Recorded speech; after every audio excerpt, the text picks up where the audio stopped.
नमस्कार, मेरा नाम है मनोज मेनन।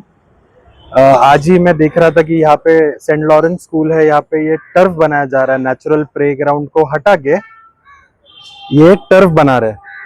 तो एक सवाल ऐसी मेरे मन में आया इसमें कि ये टर्फ जो बन रहा है ये ठीक है, स्कूल अपने हिसाब से बनाता रहेगा जैसा भी है, बट यहाँ पे जो बच्चे हम लोग के रहते हैं सेक्टर 16, सेक्टर 15, सेक्टर 14, तो ये बच्चे शाम के टाइम पे जो इस ग्राउंड में खेलने आया करते थे, क्रिकेट खेलते थे, फुटबॉल खेलते थे, गेम्स खेलते थे, आज ये आर्टिफिशियल ये लोग बनाएंगे, कल को बन जाएगा, फिर ये फ्री में ये लोग यूज करने देंगे?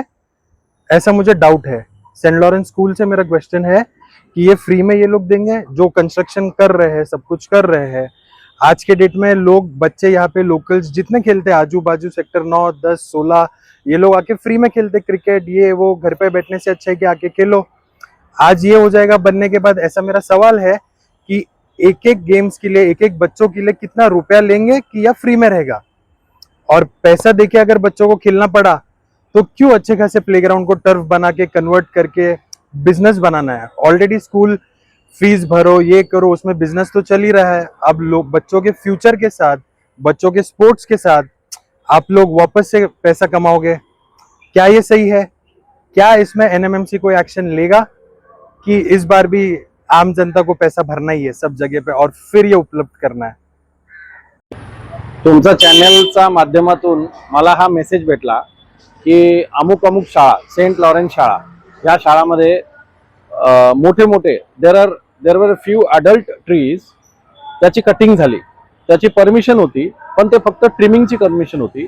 पण ज्याप्रमाणे व्हिडिओज बघितलं, लाईव्ह बघितलं, तर हा एक्झॅक्टली असं दिसतो की पूर्ण झाडांची कत्तल करण्यात आलेला आहे। नाव असा आहे प्रश्न की शाळामध्ये समजा एखादा शाळासारखा ऑर्गनायझेशन अशी करत असेल तर त्या मुलांवरती काय इम्पॅक्ट होणार? म्हणजे शाळा हा शिकवतोय की मुलांना ऍक्च्युअली की बाबा याला ट्रिमिंग म्हणतात? I mean are the childrens aware की what is the oxygen an adult tree gives you? Fully matured tree जे आपण 20 वर्ष 30 वर्षाचं जे झाड पकडतो ती पूर्ण ऍक्च्युअली 100 किलो आपल्याला ऑक्सिजन देतो। इट इज इक्विव्हॅलंट टू 10 लोकांचा ऑक्सिजनचा खर्च देतो तो, आणि ते पण फुकट। पण ही झाडांची कत्तल झाली। माझी अशी विनंती आहे तुमच्या चॅनलच्या माध्यमातून, याच्यावरती कलम 20(1) चा हिशोबाने यांच्यावरती FIR पाहिजे। Maharashtra tree preservation act, tree officer आमचे वॉर्ड ऑफिसर आहेत, त्यांना हे सगळं कायदा माहिती आहे। प्लस त्या व्यतिरिक्त तुम्ही माझा मागे ते पण बघता की कसं कॉन्क्रिटायझेशन चालू आहे। ही जी प्लेग्राऊंड आहे त्याची जी DNA आहे, म्हणजे त्याची जी आरक्षण रिझर्वेशन जे आहे तो प्लेग्राऊंडचा आहे। म्हणजे सिडकोनी ही जी ग्राउंड दिलेली ती रिझर्वेशन प्लेग्राऊंड साठी होती। त्याचा अर्थ असा आहे की it is open for public, म्हणजे तुम्ही पब्लिकला एव्हरी इव्हनिंग, म्हणजे जेव्हा शाळा चालू असेल रोजचा संध्याकाळ आणि पब्लिक हॉलिडे अँड संडेज हा तुम्हाला ओपन करून ठेवायला लागतो। आणि त्यासाठी सिडकोनी तुम्हाला रीतसर करार करून दिलेला आहे। ही रीतसर करार ही तुम्ही लोकांना अर्पण करत नाही, आणि याची जबाबदारी इव्हन महानगरपालिकाचे जेवढे आयुक्त आणि उपायुक्त जेवढे आहेत त्यांची पण आहेत। तर माझी अशी विनंती राहील, झाडांचा जे कत्तल झाला आहे त्याच्यावरती गुन्हा दाखल करा।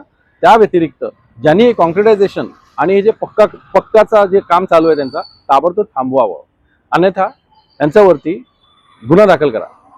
नमस्कार, मी अमोल वसंत मेत्रे। आता मी सेंट लॉरेन्स हायस्कूलच्या मैदानासमोर उभा आहे। हे मैदान सिडकोने या शाळेला करारानुसार दिलेलं आहे, आणि या करारात असं नमूद केलेलं आहे की हे मैदान सायंकाळी आणि शाळा बंद असताना स्थानिक रहिवाशांसाठी खुले करण्यात यावे आणि लहान मुलांना तेथे खेळण्याची मुभा दिली जावी। पण हे या शाळा प्रशासनाने येथे तुम्ही बघत असाल, इकडे तर लॉक लावलेला आहे आणि आतमध्ये तुम्ही बघत असाल की टर्फचं काम चालू आहे। म्हणजे ही शाळा मनमानी करत आहे आणि तीच पद्धत व्यावसायिकरित्या वापरण्यात करण्यात येणार आहे। तर लहान मुलांनी आणि स्थानिक रहिवाशांनी संध्याकाळच्या टायमाला कुठे खेळायला जावे ही शाळेने उत्तर द्यावे, आणि ही शाळा अशीच मनमानी करणार असेल तर आम्ही स्थानिक रहिवासी यावर आंदोलन करू, ही शाळा प्रशासनाने नोंद घ्यावी। नमस्कार, माझं नाव प्रवीण जाधव। मी इथला स्थानिक, मला जवळपास 40 वर्षे झाली मी या विभागात राहतो। या सेंट लॉरेन्स स्कूलचा ग्राउंड आहे, जे इथल्या स्थानिक लोकांना हे लोक खेळायला देत नाहीत, नाही तर स्थानिक लोकांना वापरायला देतात हे ग्राउंड। यांची मनमानी चालू आहे। आता हे टर्फ काय ते क्लब बनवत आहेत इथे, तरी आम्ही जर हे आम्हाला स्थानिकांना जर हे ओपन नाही झालं तर आम्ही आंदोलनाची भूमिका घेऊ।